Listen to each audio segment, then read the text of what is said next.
तो दोस्तों आज की इस वीडियो में हम बात करने वाले चैप्टर 13 के बारे में। चैप्टर 13 जो कि हमारा बनता है द लास्ट स्टोन मैसन। तो यहाँ इस चैप्टर में हम इस चैप्टर की जो कहानी है पहले उसको पढ़ेंगे, उसके बाद इससे जुड़े हुए जो जरूर क्वेश्चन आंसर है अपना वो करेंगे। तो देखा जाए चैप्टर की जो कहानी है, स्टोरी है, काफ़ी इंटरेस्टिंग है, आपको काफ़ी अच्छी लगेगी। और उसके बाद अगर क्वेश्चन अपने जैसे घुमा फिरा भी दिया जाता है तो भी आप अपने जैसा बना बना के अपना कर सकते हैं। बाकी दोस्तों इससे पहले के जो चैप्टर है तो मैं ऑलरेडी आपको करा चुका हूँ, जो कि आपको हमारे चैनल की प्लेलिस्ट में आपको मिल जाएगा। और बाकी के आपके जो भी सब्जेक्ट है तो वो भी आपको हमारे चैनल की प्लेलिस्ट में आपको मिल जाएंगे।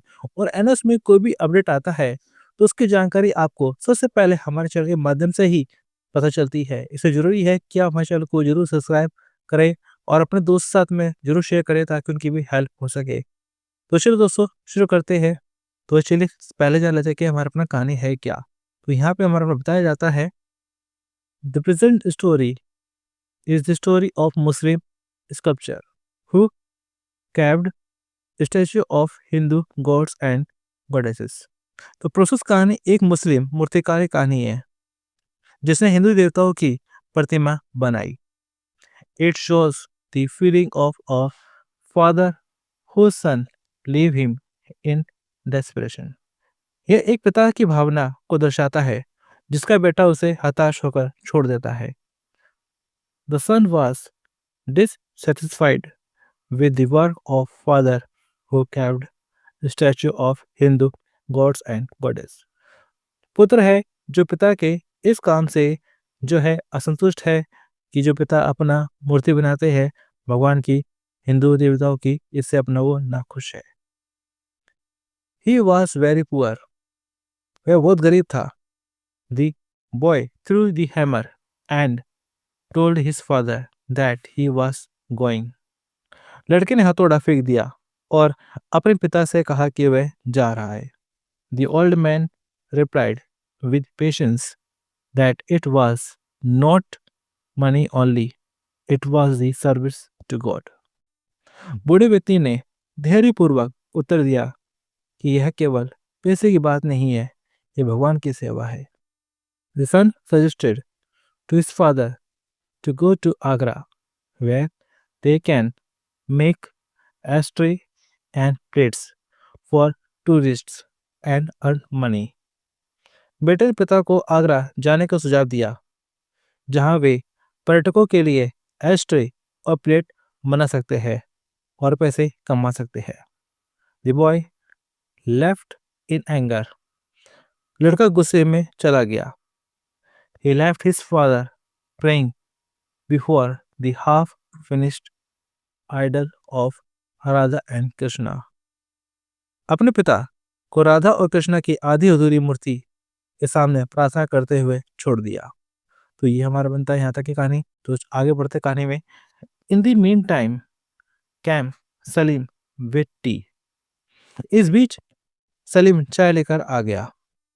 The old man made him sit beside him and told Salim that he will be the last stone mason as all have gone to make cheap things. बूढ़े ने उसे अपने पास बिठाया और सलीम से कहा कि तुम आखिरी राजमिस्त्री हो गए क्योंकि सब घटिया चीजें बनाने चले गए हैं। I shall complete this idol with the help of God though it is very difficult. मैं भगवान की मदद से इस मूर्ति को पूरा करूंगा, हालांकि ये बहुत कठिन है। But the boy Salim assured him that he would finish it. लेकिन लड़के सलीम ने उसे आश्वासन दिया कि वह उसे पूरा करेगा। The old man again started his work. बूढ़े आदमी ने फिर से काम करना शुरू किया। He was very weak. वो बहुत कमजोर था। He work continuously without rest. वह लगातार बिना आराम करे काम कर रहा था। He wanted to finish his sculpture though it would be his last one. वह मूर्ति को पूरा करना चाहता था, हालांकि उसकी आखिरी मूर्ति थी। आगे बढ़ते कहानी में। After some days his hands began to tremble, eyes grew tired and he could see no more. कुछ दिनों के बाद उसके हाथ कांपने लगे, आंखें थक गई और वह कुछ नहीं देख सकता था। He sat down and prayed. वो बैठ जाता है और प्रार्थना करता है। The boy requested him to take food. लड़के ने उससे खाना खाने का अनुरोध किया। The old man was reminded of his son. बूढ़े को अपने बेटे की याद आई। Though they could not carve well, he could do something. हालांकि वह अच्छी तरह से नक्काशी नहीं कर सकता था, लेकिन वो कुछ कर सकता था। He, son, missed something which came from within the heart. वह बेटा दिल के भीतर से नक्काशी करने वाली चीज से चूक गया था। He said, if one does not possess it within his heart, he must go to Agra to make plates and ashtrays for the tourists. उन्होंने कहा कि अगर किसी के दिल में यह नहीं है तो उसे पर्यटकों के लिए प्लेट और एस्ट्रे बनाने के लिए आगरा जाना चाहिए। After taking food, he started his work again, but towards morning, the chisel and hammer fell from his hands and he fainted. खाना खाने बाद में उसने अपना फिर से काम करना शुरू कर दिया। उसके हाथ से अपना हथौड़ा जो है गिर गया। When he regained his senses, he heard the sounds of chipping of stone. जब उसे होश आया तो उसने पत्थर के टूटने की आवाज सुनी। He wanted to cry to stop, but he saw Salim, his servant, sitting cross-legged. वह रोना चाहता था कि उसे रोक ले, लेकिन उसने देखा कि सलीम उसका नौकर पैर मोड़कर बैठा हुआ है। He was admiring the boy for his work. वह लड़के की कला की प्रशंसा कर रहा था। The boy told him that he wanted to help him. लड़का कहना चाहता है कि वो उनकी मदद करना चाहता है। He had been practicing it for 2 years. वो इसका अपना पिछले 2 सालों से अभ्यास कर रहा है। The old man told him that there was nothing to be taught. बूढ़े आदमी ने उसे कहा कि उसे कुछ भी सिखाने की जरूरत नहीं है। He had it within his heart. वह अपने दिल में यह बात रखता था। He asked him to go ahead. उसने उसे कहा कि आगे बढ़ो। He would be the best sculptor India will ever have. वह भारत का अब तक का सबसे बेहतरीन मूर्तिकार बनेगा। तो ये हमारा अपना कहानी बनती है द लास्ट स्टोन मैसन। अब इससे जुड़े हुए कुछ क्वेश्चन कर लेते हैं अपना। पहला सवाल जो कि हमारा बनता है, what was the old man's profession, what was his work. तो जो बूढ़ा आदमी था उसका काम क्या था, उसने क्या काम करा। Carrying stone and making statues was the old man's profession. तो जो अपना बूढ़ा आदमी था उसका काम था अपना मूर्ति बनाना, अपना जो है पत्थरों को काटना तराशना। तो वो अपना काम था अपना जो बूढ़ा आदमी का कि वो अपना प्रतिमा बनाना। He was committed to his work. For him, his work was the worship of God. उसके लिए उसका काम भगवान की पूजा करना था। अब बात करते हैं क्वेश्चन पे हमारा दूसरे की। तो क्वेश्चन दूसरा जिसमें आपसे कहा जाता है हमारा अपना, The young man threw his hammer and the chisel to the ground. Why do you think he did so? युवक ने अपना हथौड़ा और छेनी जमीन फेंक दिया। आग विचार से उसने ऐसा क्यों किया। The young man threw his hammer and the chisel to the ground for the following reason. कि उसने जो अपना लड़का था उसने अपना हथौड़ा अपना छेनी जो है कि जमीन पर फेंक दिया था। इसकी वजह थी he was dissatisfied with his work and his life as it didn't pay enough. तो ये था कि जो लड़का था वो इस काम से असंतुष्ट था क्योंकि इस काम को करके जो पैसे आते थे वो उसके लिए पर्याप्त नहीं थे। और ऐसे हमारा बनता क्वेश्चन पे हमारा अपना थर्ड जिसमें आपसे कहा जाता अपना, How did the old man learn carving? What did he expect from his son? बूढ़े व्यक्ति ने नक्काशी कैसे सीखी थी और वो अपने बेटे से क्या उम्मीद करता था? The old man learned carving from his father. तो बूढ़े आदमी ने अपना नक्काशी है अपने पिता से सीखी थी. He expected his son to carry forward his traditional craft. उसे उम्मीद थी कि उसका बेटा उनके पारंपरिक शिल्प को आगे बढ़ाएगा.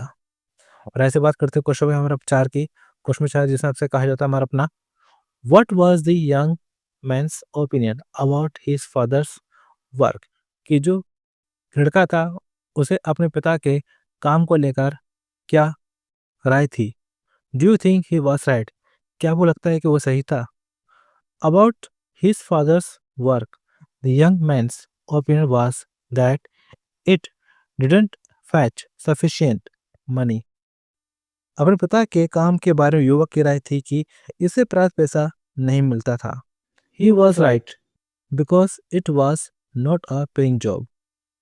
वह सही था क्योंकि यह कोई ऐसा काम नहीं था जिससे पैसे मिलते हो.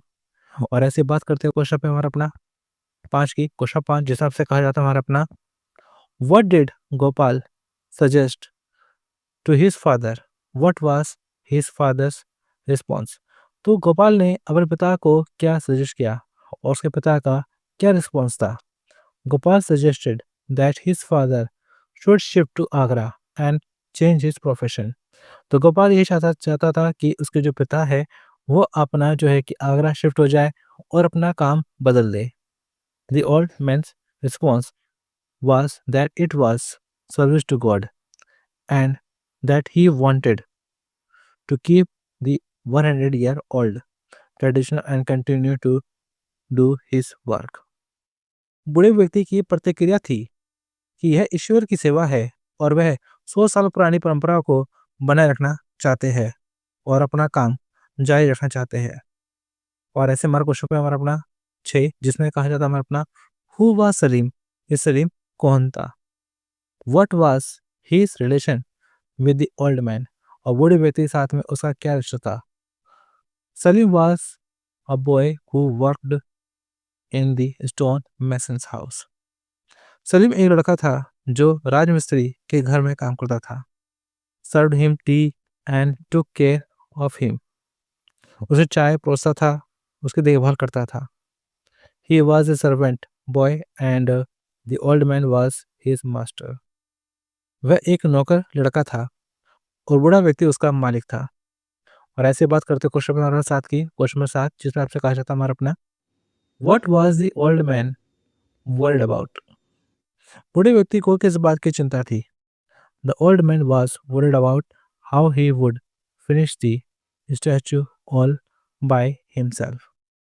बूढ़े व्यक्ति को इस बात की चिंता थी कि वह अकेले मूर्ति को कैसे पूरा करेगा. और ऐसे क्वेश्चन पे हमारा अपना 8 जिसमें आपसे कहा जाता है अपना why did he wish Gopal was with him? वह क्यों चाहता था कि गोपाल उसके साथ हो?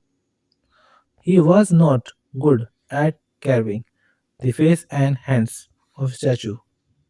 वे मूर्तियों के चेहरे और हाथों को तराशने में अच्छा नहीं था. He wished Gopal was with him to help him to finish the statue because he himself was too weak to use the hammer vigorously. वह चाहता था कि गोपाल उसके साथ हो और मूर्ति को पूरा करने में उसकी मदद करे क्योंकि वह खुद हथौड़ा चलाने के लिए बहुत कमजोर था. तो दोस्तों यहाँ पर अपना देखा जाए क्वेश्चन वैसे काफ़ी सारे थे लेकिन यहाँ पर मैं आपके लिए गिनती के 8 क्वेश्चन लेकर आया था जो आपके एग्जाम के लिए जरूरी है. बाकी आपने से कहानी आपने समझ ली है. हो सकता है कि आपको एक बार में समझ में ना आई हो इसलिए इस कहानी को आप ना एक बार और जरूर अच्छे से देखिएगा समझिएगा ताकि आपको अच्छे से समझ में आ सके. उसके बाद कहीं से भी कैसे भी क्वेश्चन आता है तो उसको अपना काफ़ी अच्छे से अपना कर सकेंगे. तो काफ़ी इंटरेस्टिंग और बहुत ही छोटी सी कहानी है. और इसके अलावा यहाँ पर आपको कहना चाहूँगा कि आपकी अपने इंग्लिश में ग्रामर भी आती है और ऐसे में आपको ज़रूरत है कि आप अपना ग्रामर की भी प्रैक्टिस अपना करें. और ग्रामर की तैयारी के लिए मैं ऑलरेडी वीडियो बना चुका हूँ जो कि आपको हमारे चैनल की प्लेलिस्ट में आपको मिल जाएगी. और एक और आपके लिए सजेशन है कि आप ना अकॉर्डिंग टू सिलेबस ही तैयारी करिएगा और लास्ट इम्पोर्टेंट कि आप ना जो है कि प्रीवियस ईयर का क्वेश्चन पेपर ज़रूर देखिएगा। जिससे कि आपको अपना आइडिया हो जाएगा कि आपका पेपर किस हिसाब से आने वाला है और आपको किस हिसाब से अपनी तैयारी करनी है। बाकी दोस्तों आपका कोई डाउट है तो आप हमें अपना कमेंट कर सकते हैं। मेरी तरफ से आपको शुभकामनाएँ कि आपकी तैयारी वगैरह काफ़ी अच्छी हो, आपका एग्ज़ाम काफ़ी अच्छा हो। लास्ट में आपको मैं यही कहना चाहूँगा कि इस वीडियो को अपने दोस्तों के साथ में ज़रूर शेयर करिएगा ताकि उनकी भी हेल्प हो सके। तो चलिए दोस्तों मिलते हैं फिर अगली वीडियो में। Thanks for watching.